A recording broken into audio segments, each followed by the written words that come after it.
Bonjour à toutes, bonjour à tous, salam alaikum. Je suis à Oujda.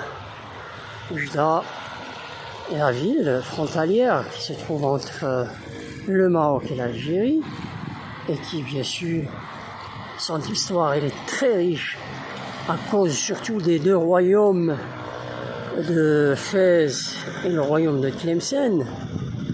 Mais là, aujourd'hui, je vais vous faire visiter surtout un espace très très utile, un espace de mémoire, et qui se trouve là, je suis vers la place, la porte de l'ouest, où en fait, Bab el-Gharbi.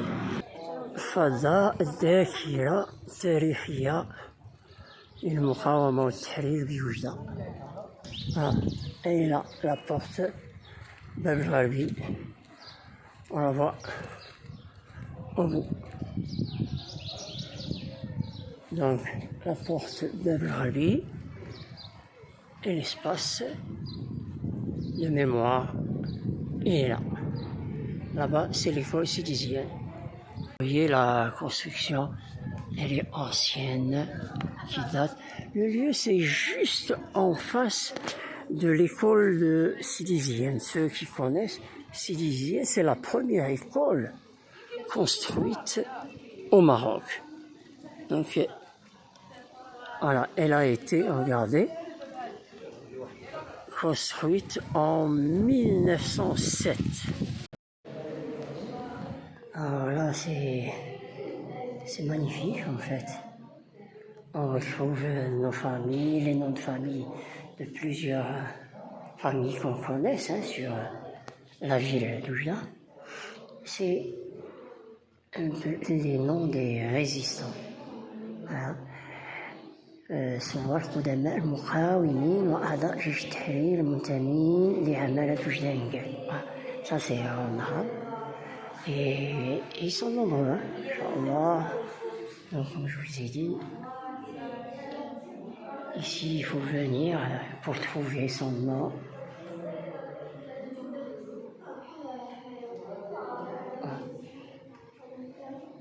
Ça c'est comme un musée. Galerie de l'armée de libération et de l'édification de l'État marocain.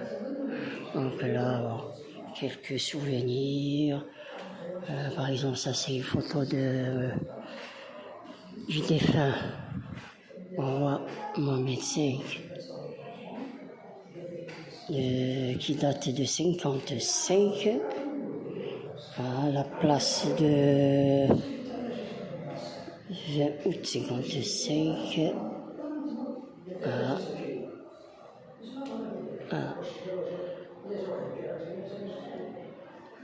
Le défunt roi Hassan II.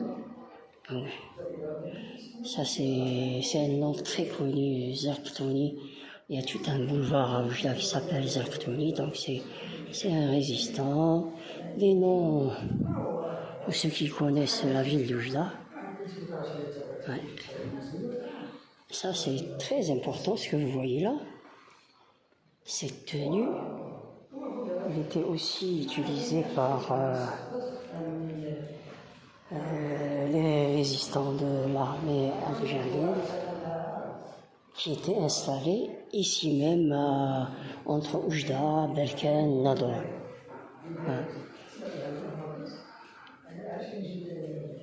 Bien sûr que ce visage est très familier aux Marocains. C'est celui de Al-Krim Khattabi, qui avait libéré le nord du Maroc entre 1921 et 1926, après la bataille d'Anoual, sur laquelle en fait il a combattu contre les deux armées d'occupation espagnole et française. Et là, c'est le héros de la bataille de Bouyafa. C'est Assou Beslam, donc mars 1933. Voilà. Donc n'hésitez pas à venir découvrir ce lieu qui est très utile. Donc je vais vous montrer l'endroit et comme je vous ai dit, voilà. Donc c'est ça l'oriental, la région de l'oriental marocain qui va donc de Nador jusqu'à Fiji. Et l'espace suivant, vous voyez que c'est celui de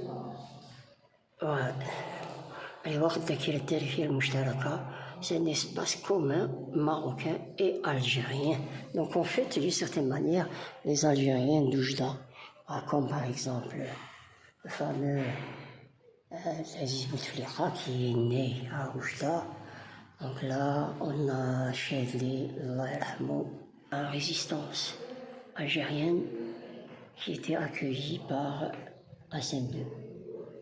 Et là, c'est avec bien sûr encore les leaders de la résistance algérienne, avec le roi Hassan II. Alors c'est pas mal, c'est vraiment intéressant. C'est le retour. C'est surtout ici le retour des réfugiés algériens qui étaient à Oujda, vers l'Algérie. C'est le retour parce que Oujda a accueilli un grand nombre de réfugiés pendant, bien sûr, la guerre de libération. Ici, encore les leaders. Par exemple, cette photo, elle est historique. Il y a, bien sûr, plusieurs. Il y a la Ahmedat et même Nelson Mandela sur cette photo. Cette photo, elle a été prise le 27 mars 62. Vous vous rendez compte? Juste avant la libération de l'Algérie, et c'était pas loin de Berkane, juste à côté de Berkane, c'est-à-dire la région d'Oujda. Alors, en 62, celle-là aussi, on reconnaît Boudiaf Allah surtout, même là, l'importance historique de cette ville d'Oujda. Ici, c'est des documents particuliers. Pour certaines fois, bon là c'était pour les réfugiés, surtout pour les réfugiés algériens qui étaient à Oujda, installés à Oujda, c'est pour en fait les aides humanitaires qu'elles recevaient de la Croix-Rouge et bien sûr du Royaume du Maroc. Voilà. Là encore, des documents.